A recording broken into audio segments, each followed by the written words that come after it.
que nous avons eu l'honneur de présider. L'objet, beaucoup plus, c'était d'analyser, d'évaluer la situation et de rassurer l'ensemble de notre population.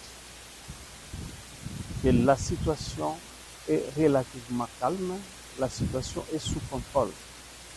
Notre peuple doit prendre conscience que nous sommes une province en guerre et que nous devons faire confiance à notre armée. Notre armée se comporte très bien. Barakaville, tout comme Fizi Centre et partout ailleurs, ces villes ne sont pas du tout menacées. Mais alors, nous condamnons l'utilisation excessive des drones par les Rwandais. Pour la première fois, le Rwanda s'est permis de tirer les drones dans notre territoire, dans notre province, à partir du Rwanda.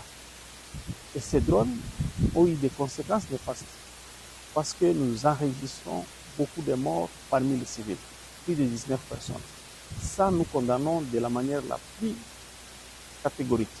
Le gouvernement central a pris à bras le corps la situation qui se passe dans les hauts plateaux de Fizi et Uvira.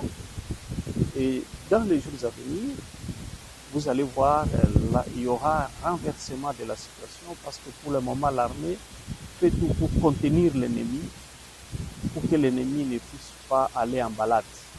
Mais nous n'allons pas aussi nous laisser faire. Donc l'armée est appelée à se défendre. Donc ici, nous allons mettre en place des stratégies pour protéger notre population, les personnes et leurs biens. Et en cela, je félicite vraiment l'armée et je demande encore une fois à notre population de ne pas céder à l'intox. Tout le monde se fait communicateur. Mais parmi ces communications-là, il y a des communications qui vont dans le sens de nuire ou de relayer les messages de l'ennemi. Point zéro n'est pas occupé par l'ennemi. Point zéro n'est pas occupé. Je suis mieux placé pour le dire parce que moi-même, tout en étant vice-gouverneur, je suis le député national élu de Fizi. Et donc, je connais comme ma poche tous ces villages.